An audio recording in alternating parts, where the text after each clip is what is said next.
Sahabat Oase Rohani Katolik yang terkasih, salam damai, salam sehat, dan sukacita selalu dalam Tuhan kita Yesus Kristus.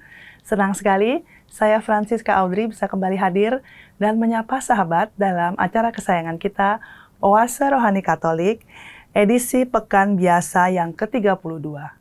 Sahabat terkasih, dalam Oase Rohani Katolik, bersama-sama kita akan membaca kitab suci, kemudian merenungkannya, serta menggali berbagai inspirasi rohani yang boleh menjadi pegangan kita dalam melangkah dengan dibimbing oleh romo-romo yang berkarya di Keuskupan Agung Jakarta.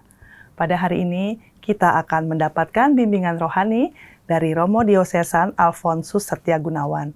Romo Gunawan, terima kasih Romo sudah berkenan hadir memberikan inspirasi. Salam sehat semuanya. Baik, sahabat Oase Rohani Katolik yang terkasih, seperti biasa kita akan mengawali perjumpaan kita hari ini dengan mengucap syukur kepada Tuhan yang akan dipimpin oleh Romo Gunawan. Monggo Romo.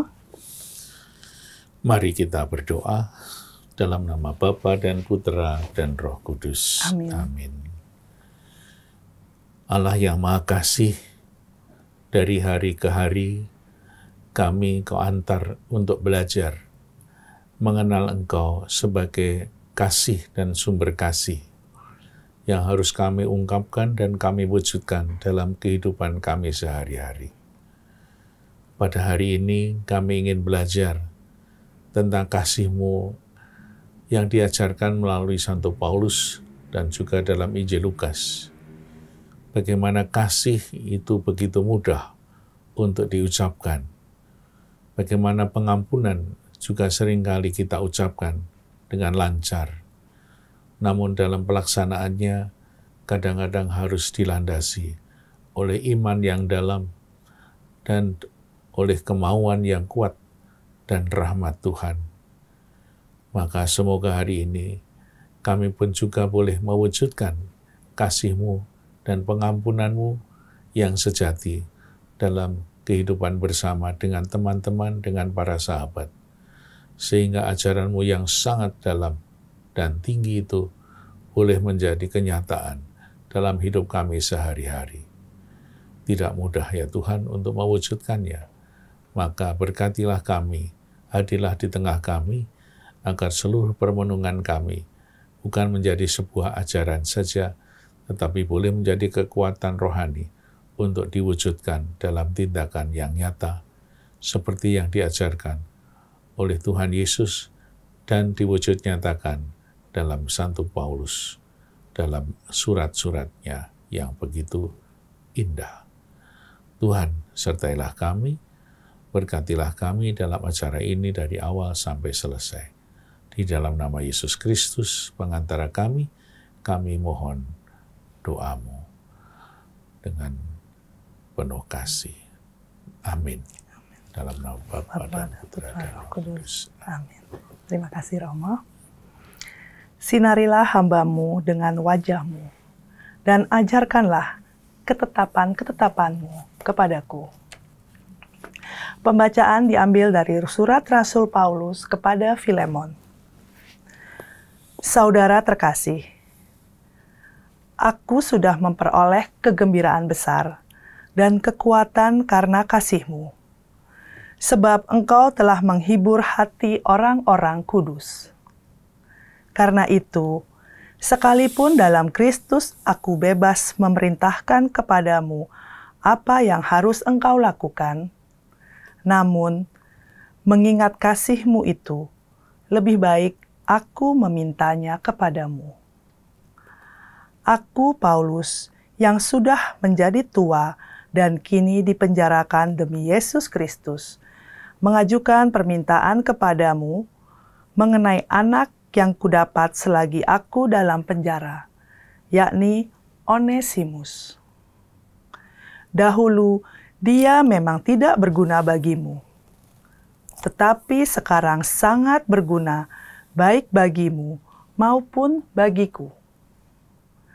Dia, buah hatiku itu, kusuruh kembali kepadamu. Sebenarnya, aku mau menahan dia di sini sebagai gantimu untuk melayani aku selama aku dipenjarakan demi Injil. Tetapi tanpa persetujuanmu, aku tidak mau berbuat sesuatu, supaya yang baik itu kau lakukan, bukan karena terpaksa, melainkan dengan sukarela. Sebab mungkin karena itulah dia dipisahkan sejenak daripadamu, supaya engkau dapat menerimanya untuk selamanya. Bukan lagi sebagai hamba, melainkan lebih dari itu, yaitu sebagai saudara terkasih. Bagiku, ia sudah saudara, apalagi bagimu, baik secara manusiawi maupun dalam Tuhan. Kalau engkau menganggap aku temanmu seiman, terimalah dia seperti aku sendiri.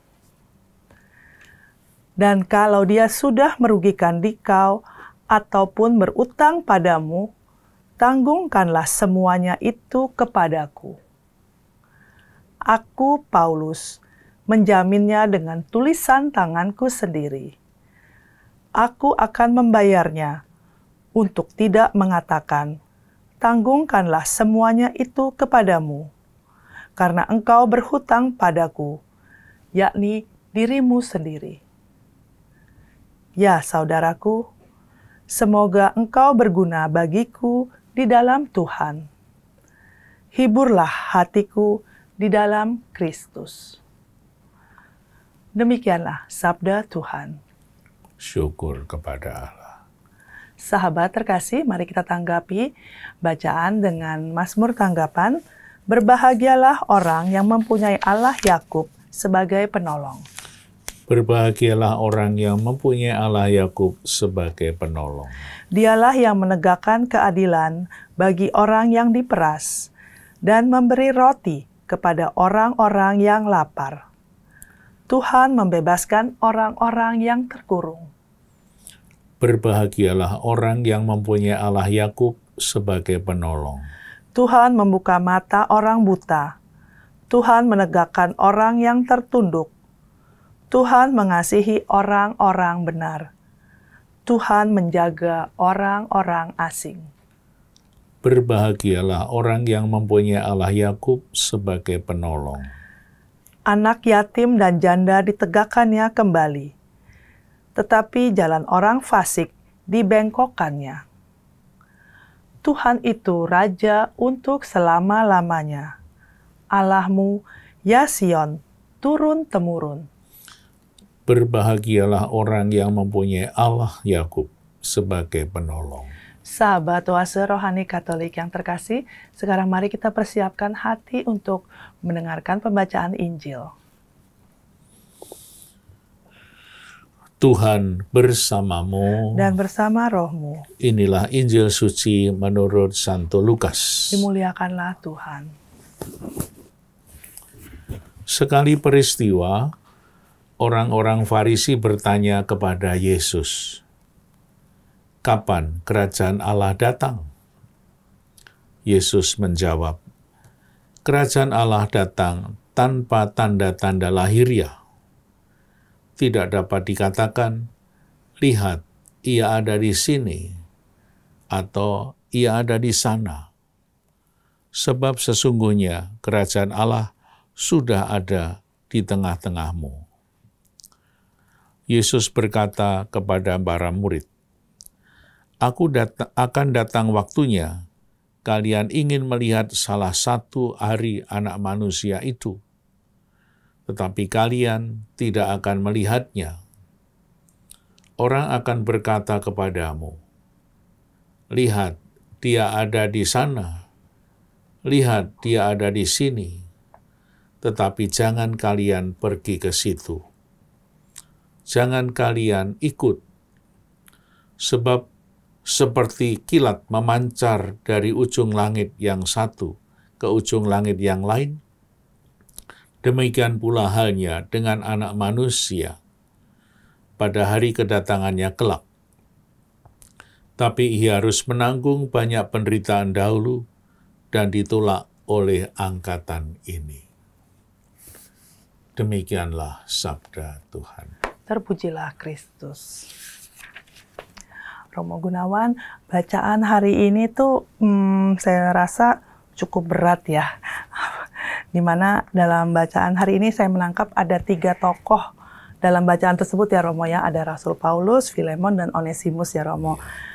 Tapi mungkin sebelum Romo menceritakan mengenai teladan-teladan yang bisa kita pelajari dari bacaan hari ini, mungkin Romo bisa menceritakan latar belakang dari surat Rasul Paulus kepada Filemon ini, Romo.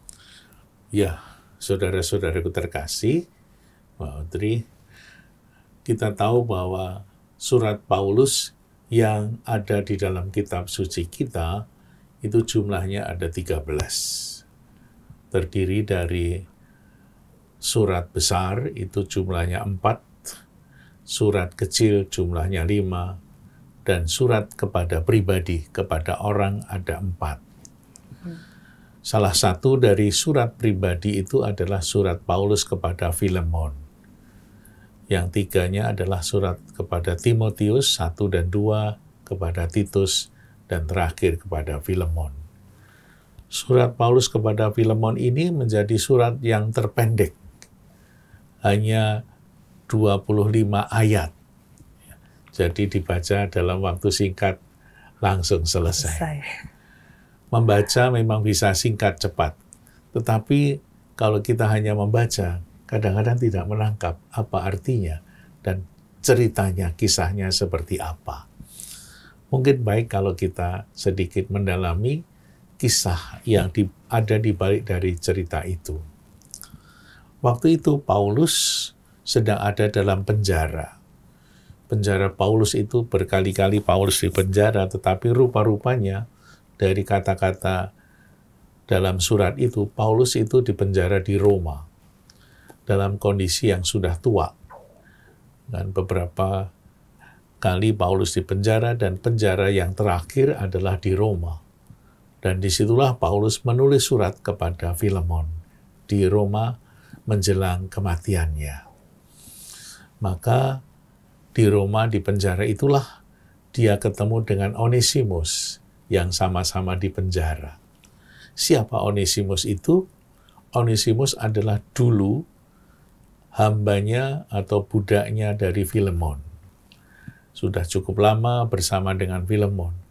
Rupa-rupanya Onesimus itu agak nakal. Gitu.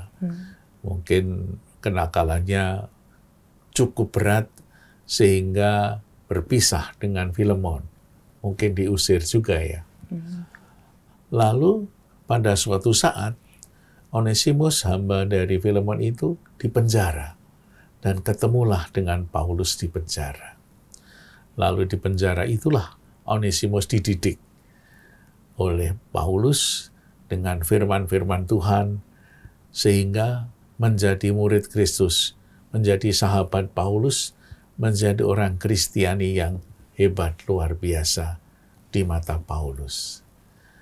Maka Paulus kemudian menulis surat kepada Filemon agar Onesimus yang dulu pernah mengkhianati Filemon setelah bertemu dengan Paulus dan menjadi baik, sekarang mau dikembalikan kepada Filemon, bukan sebagai hamba, tetapi sebagai sahabat, sebagai saudara. Ini satu pelajaran yang luar biasa dari Tuhan Yesus melalui Paulus, bahwa kita sebagai orang Kristiani yang mengikuti Kristus, yang telah diajarkan oleh Tuhan Yesus tentang kasih, tentang pengampunan, tentang menerima kembali orang-orang yang berdosa, itu menjadi ajaran inti dari Kristus sendiri, yaitu kasih. Di mana kata kasih itu menjadi warna dari seluruh ajaran Yesus. Begitu mudah diucapkan, tetapi tidak mudah untuk dilaksanakan. Betul.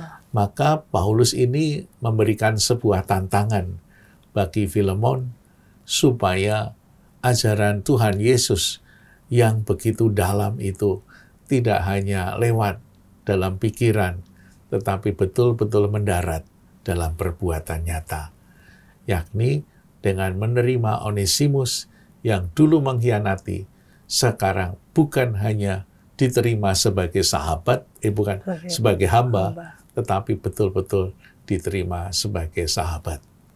Mungkin kita ingat kata-kata Yesus dalam Injil Yohanes, bab 15, ayat 16 misalnya saja, kamu bukan lagi sebagai hamba, tapi sebagai sahabatku. Engkaulah sahabatku.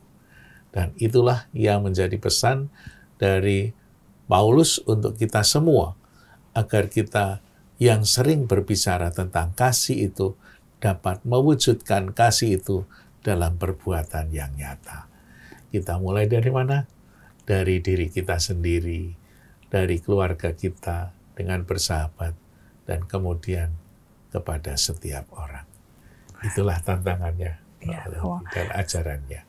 Sesuatu yang saya rasa sering saya ucapkan ya Romo ya, mengampuni, mengasihi begitu ya Romo. Tapi kalau saya baca dari bacaan ini itu sesuatu yang sangat berat, dan kalau dikaitkan dengan apa yang pernah saya alami ya Romo ya, memberikan pengampunan itu sangat sekali berat ya Romo ya.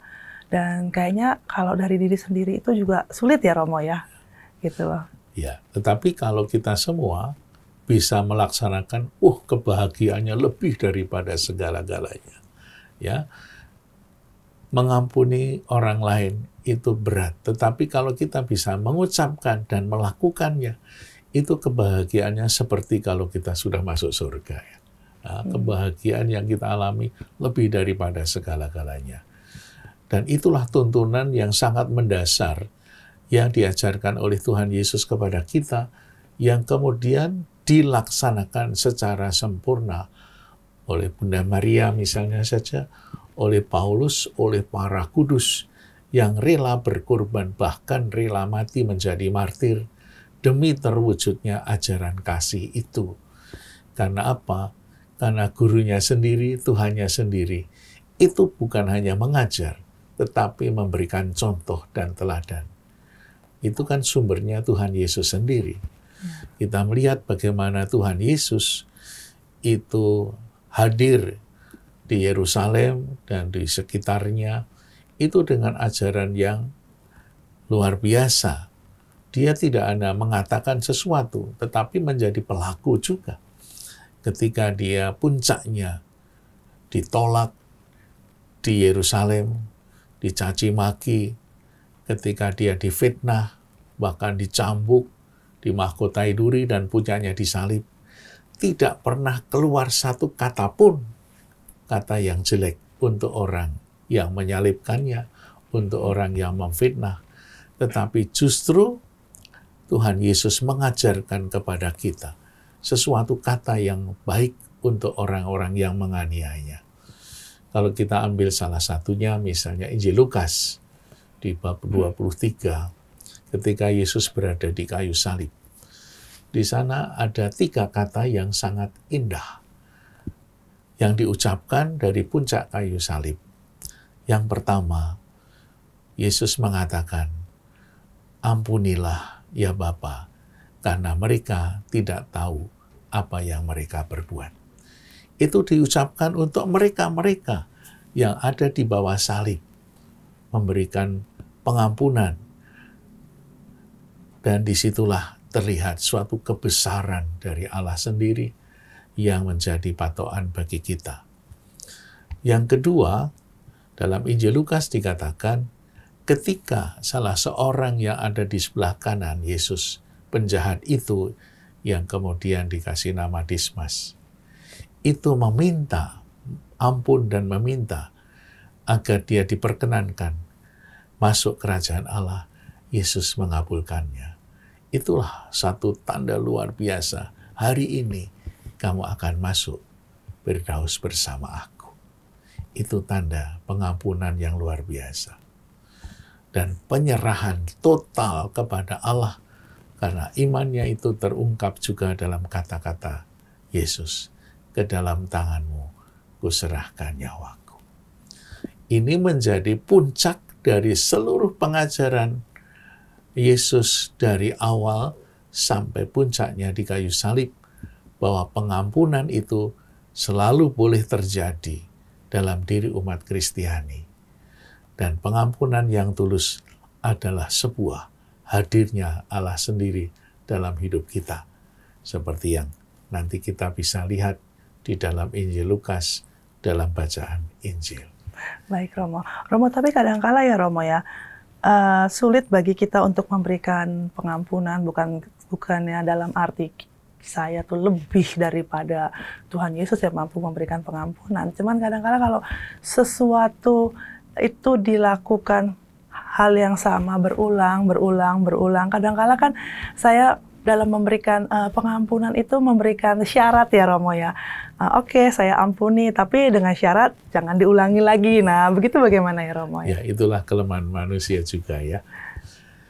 Maka kita semua seringkali diajak untuk terus-menerus merenungkan sabda Yesus, dan juga Tuhan itu tidak hanya mengajarkan tentang pengampunan sekali, dengan berkali-kali. Supaya kita semua dari hari ke hari bisa meningkatkan kualitas hidup kita. Ya, mungkin itulah kelemahan manusia, kadang-kadang kita minta syarat, kadang-kadang juga diulang. Tetapi masih kita berbahagia ya kalau mengulangi kesalahan yang sama. Tapi kalau kesalahan setiap hari salah itu yang baru, lebih berbahaya lagi. Waduh, dosamu kok baru terus. Berarti kalau masih yang sama ya masih lumayan. Begitu ya, Romo. Ya. Oleh karena itu di dalam ajaran Yesus, memang ajaran Tuhan Yesus itu sangat perfect ya. Sangat tinggi tuntutannya, sangat dalam maknanya. Rasa-rasanya kalau kita membaca ajaran Yesus, apakah saya bisa sampai untuk tujuan itu? Misalnya, berapa kali harus mengampuni dalam Injil Matius 18, ketika Petrus bertanya, berapa kali saya harus mengampuni? Yesus mengatakan bukan hanya sampai 7 kali, 70 kali 7. Susah ya. Iya, betul. Ada yang nanti lain dihitungin lagi. Romo. Ini udah 1, 2, 3, 7, udah 300, 301. Sudah selesai ya. Ada lain lagi. Kalau ditempeleng pipi kirimu, kasih yang kanan. Kasihilah musuhmu. Rasa-rasanya tuntutan plafon untuk menjadi murid Yesus itu sangat tinggi sekali. Dan saya kira itulah kelebihan dari ajaran Yesus. Bahwa kita semua diajak terus-menerus untuk berjuang agar sampai pada satu titik yang sempurna. Meskipun kita semua kadang-kadang pesimis, apa saya bisa ke sana. Tapi kalau ada ajaran yang sempurna, kita dipacu untuk terus-menerus berjuang mencapai itu. Meskipun kita tidak akan sampai, tetapi paling enggak kita tidak kehilangan arah untuk menuju kepada kesempurnaan. Kesempurnaan itu memang sudah dicapai oleh orang-orang kudus. Bunda Maria itu sampai mendapatkan gelar tak bernoda. Karena Bunda Maria dengan segala tantangan, cobaan hidupnya, dia telah mencapai kesempurnaan kasih itu sendiri. Para orang kudus, tadi dalam kisah Paulus sendiri, Paulus bisa mengatakan sesuatu kepada Filemon, pasti dia juga melaksanakannya. Sampai Paulus di penjara terakhir dan dihukum mati di penggal kepalanya, dia rela. Karena yang diperjuangkan adalah sebuah nilai yang terdalam dari Tuhan Yesus sendiri. Ya, kita coba ya, Pak ya. Pelan-pelan mari Bapak Ibu, saudara-saudara, kita mencoba untuk menjalani dan melaksanakan amanat Yesus, kasih, pengampunan, dan lain-lainnya yang tidak mudah. Tetapi begitu kita mampu, salah satunya memberikan pengampunan kepada teman kita, rasa-rasanya kerajaan Allah hadir dalam diri kita. Yang paling utama, paling sulit itu memberikan pengampunan ke pasangan kita ya Romo ya. Kita mulai dari hal yang kecil. Orang yang terdekat gitu ya Romo ya. Baik, sahabat Oase Rohani Katolik yang terkasih, apakah kita sudah mampu memberikan pengampunan kepada suami, istri, anak, orang tua, atau orang-orang terdekat di sekitar kita? Baik sahabat, kita akan jeda sejenak untuk merenungkan inspirasi rohani yang disampaikan oleh Romo Gunawan, dan kita akan kembali untuk mendapatkan inspirasi lebih lanjut di sesi yang kedua. Tetaplah bersama kami.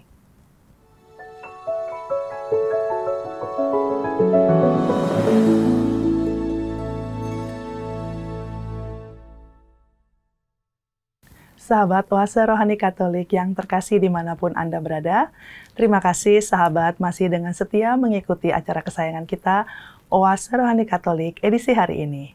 Bagi sahabat yang akan mengirimkan saran, masukan, ataupun mau sharing iman, silahkan mengirimkannya melalui email ke orkkajek2021@gmail.com ataupun dapat dikirimkan melalui pesan WhatsApp ke nomor 0881 0251 33438. Baik sahabat terkasih, masih bersama dengan Romo Diosesan Alfonsus Setia Gunawan dan saya Francisca Audrey, kita akan melanjutkan untuk mendapatkan inspirasi-inspirasi lebih lanjut dari bacaan-bacaan pada hari ini. Namun sebelum kita mendapatkan inspirasi lebih lanjut, mungkin Romo Gunawan bisa memberikan sedikit kesimpulan dari inspirasi yang kita dapatkan dari surat Rasul Paulus kepada Fileman, Romo. Ya, Paulus berpesan kepada kita sesuatu yang sangat luhur, sangat mulia, sangat indah, sangat bernilai surgawi. Maka memang tidak mudah untuk dilaksanakan. Oleh karena itu, kita sebagai umat Kristiani yang pernah berikrar untuk mengikuti Yesus, kita mau mencoba sekuat tenaga agar apa yang diajarkan oleh Tuhan melalui Santo Paulus boleh terwujud dalam kehidupan kita. Misalnya tadi Mbak Audrey bilang, kita mulai dari hal-hal yang kecil. Dalam keluarga, dengan saudara, dengan teman-teman. Bagaimana kita mencoba untuk bisa memberikan pengampunan kepada saudara kita. Seperti Tuhan Yesus. Melihat orang lain dengan kacamata yang positif. Ya, kadang-kadang kalau kita melihat orang lain dengan kaca negatif dan terus-terus negatif, itu semua akan membuat kita tidak bahagia. Membuat kita akan menderita. Maka pengampunan itu akan terjadi dan boleh kita rasakan bersama sukacita dan kebahagiaan kalau kita bisa melihat bahwa di dalam diri manusia ada satu nilai-nilai yang bagus. Ada orang mengatakan dalam diri manusia yang jelek pasti ada kebaikannya. Dalam diri manusia yang baik pasti ada kekurangannya. Kita bersama dengan Yesus mau melihat bahwa dalam diri manusia yang lemah pasti ada kekuatannya. Dalam diri manusia yang jelek ada kebaikannya. Maka kalau hati kita melihat orang lain itu positif kebaikannya, disitulah nanti akan kita dapat mampu untuk memberikan kasih dan pengampunan kepada orang lain, kepada sesama kita. Maka kemudian kalau kita hubungkan dengan bacaan Injil, istilahnya kerajaan Allah datang pada kita semua. Seperti orang Farisi yang bertanya, kapan kerajaan Allah itu datang? Pasti itu semua gambaran tentang kerajaan Allah itu berbeda-beda. Orang Farisi mungkin membayangkan kerajaan Allah datang seperti sebuah suasana sang raja yang datang menjadi pemimpin bangsa dengan kekuatan yang hebat. Seperti yang diharapkan oleh orang-orang Israel pada saat itu dengan harapan akan mesianisme. Mereka pada zaman dahulu, tahun 1000 sebelum Masehi, pernah mempunyai seorang raja namanya Raja Daud. Raja yang paling terkenal dalam sejarah Israel. Maka mereka punya kerinduan, kapan akan ada raja sehebat seperti Daud. Maka pertanyaan itu juga mungkin terungkap dalam diri orang Farisi. Kapan ada seorang raja yang hebat? Kapan kerajaan Allah itu datang? Dan rupa-rupanya Yesus mempunyai maksud yang lain. Kita seringkali juga mempunyai doa dalam doa Bapa kami. Datanglah kerajaan. Kalau itu kita hanya kita ucapkan secara letterlek, Rasanya susah ya. Iya. Kebanyakan itu hafalan mau. Hafalan. Dihafal, datanglah kerajaanmu, jadilah kehendakmu gitu Tanpa ya. dimengerti maknanya ya Romo ya. Jadi kerajaan Allah itu kata lain bisa diucapkan Allah yang meraja. Kita mengharapkan Allah merajai hidup kita. Maka tadi kalau kan Paulus mengajarkan untuk menerima Onesimus, memberikan pengampunan, dan mengangkat hambanya menjadi saudara, sahabat. Dan kalau Filemon bisa menerima Onesimus sebagai sahabat, sebagai saudara, dia merasakan hadirnya kerajaan Allah. Sukacita kerajaan Allah, Allah hadir betul-betul di dalam hati.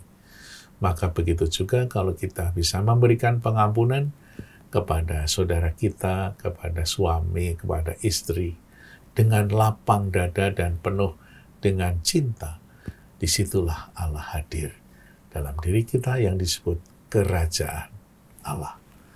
Jadi kerajaan Allah bukan kerajaan yang datang dari atas, dari langit, datang sebagai kerajaan. Atau bukan ini ya Romo, kan kadang-kadang dikatakan bahwa kedatangan Yesus yang kedua kali itu bukan ya Romo ya. Bukan seperti itu. Maka kalau kita berdoa, datanglah kerajaanmu, kita bisa melihat perbandingan dengan misalnya kalau orang Jogja itu kan punya keraton Jogja yang dulu kerajaannya. Kerajaan Mataram, Kerajaan Majapahit, Kerajaan Sriwijaya. Dan apa yang terjadi dalam kerajaan-kerajaan di Jawa ini? Ketika Sri Sultan misalnya saja lagi duduk bertahta, orang-orang yang ada di depannya, para prajurit keraton, itu tidak berani memandang Sri Sultan, apalagi menyebut namanya. Sri, nggak berani. Sultan nggak berani. Nggak boleh. Maka orang-orang yang menjadi anak buah Sri Sultan itu ketika sowan menghadap Sultan dan menyebut namanya, itu hanya berani menyebut kakinya. Bahasa Jawa kaki itu sampeyan. Jawa Jogja ya. Sampeyan dalam. Maka sampeyan artinya kaki. Maka ketika dia mau memanggil, menyebut rajanya, itu hanya berani menyebut kakinya. Ketika dia menyebut kakinya, artinya menyebut pribadinya, namanya. Nah, rupa-rupanya di dalam budaya Israel ada seperti itu. Orang pada saat itu tidak berani menyebut Allah namanya. Terlalu tinggi, terlalu hormat, dan kurang sopan. Maka orang-orang Israel hanya berani menyebut rumahnya, kerajaannya. Maka maksudnya kalau kita atau orang itu menyebut datanglah kerajaanmu, berarti orang itu mengharapkan sang raja datang dan hadir menyatu dengan hati.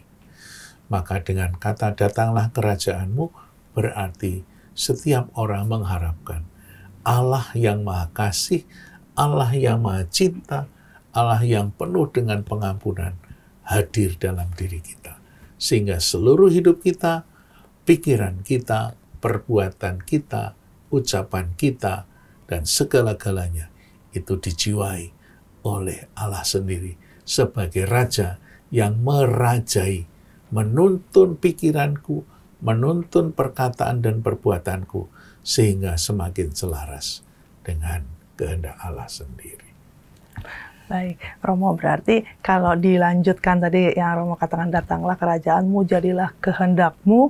Jadi dengan demikian kita berharap supaya Allah meraja dalam diri kita dan segala pikiran, perkataan, perbuatan, dan perilaku kita adalah sesuai dengan rencana Allah. Begitu ya Romo maksudnya ya? Betul, iya.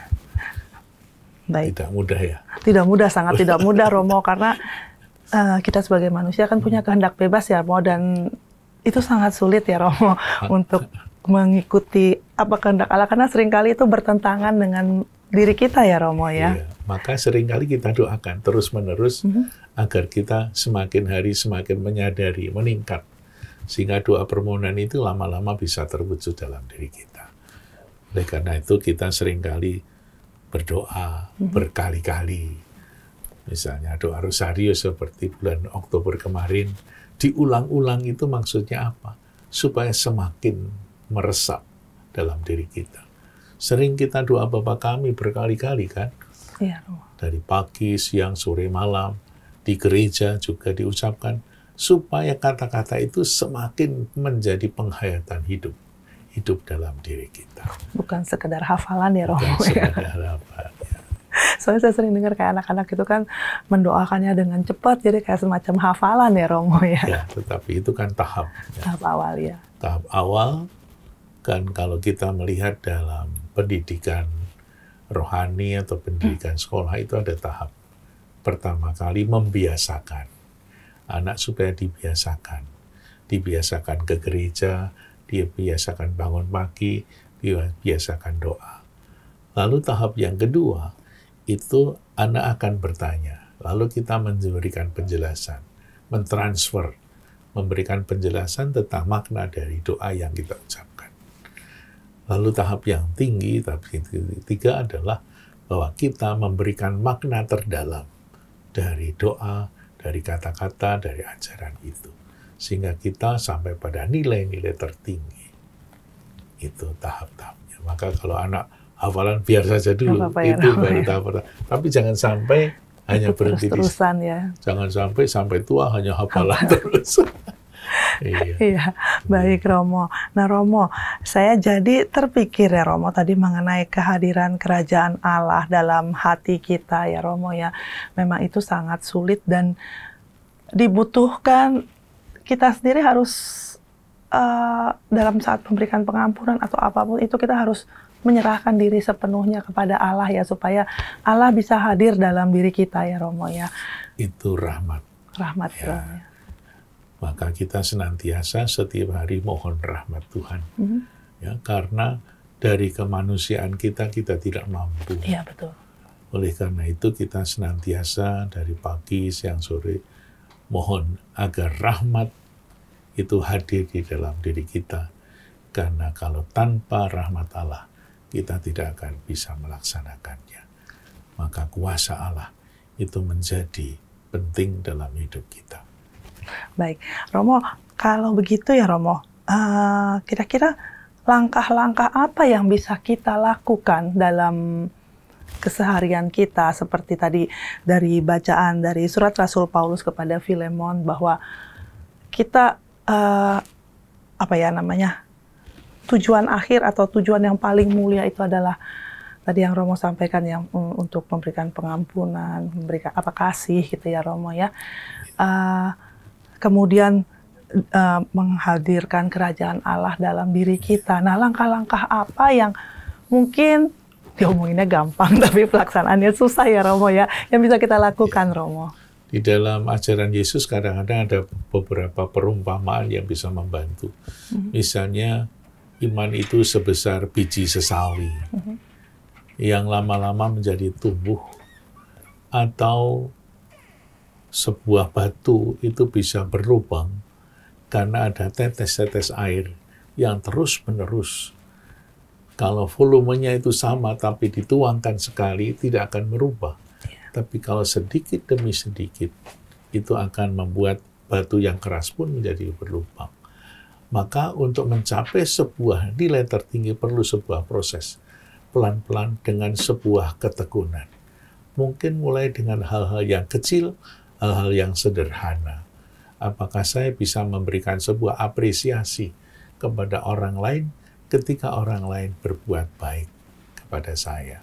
Apakah saya bisa memberikan satu pujian kepada orang lain meskipun saya kadang-kadang sakit? Apakah saya tetap setia berbuat baik kepada sesama, meskipun saya tidak pernah mendapatkan pujian? Kalau ada orang tidak terima kasih ketika saya berbuat kasih kepada dia, apakah saya sakit hati atau tidak? Nah, itu pelan-pelan kita latih terus-menerus. Seperti orang yang selalu ditempa satu dengan yang lain. Satu, setiap hari ditempa, maka semua akan menjadi kuat. Maka menjadi orang yang sempurna seperti para murid Yesus, itu kan melalui perjuangan jatuh dan bangun.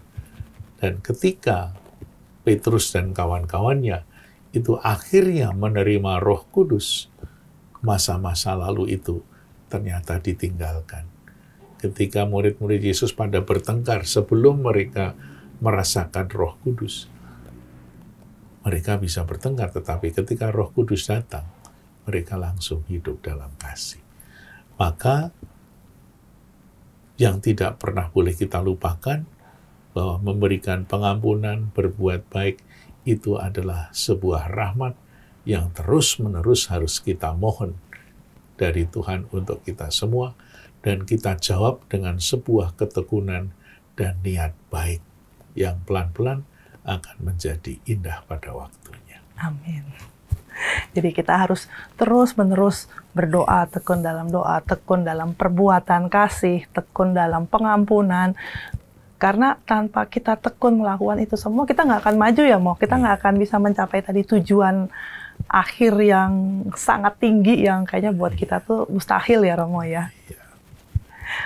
Baik, sahabat Oase Rohani Katolik yang terkasih, Romo Gunawan pada hari ini memberikan inspirasi yang sangat luar biasa, yang kelihatannya mudah.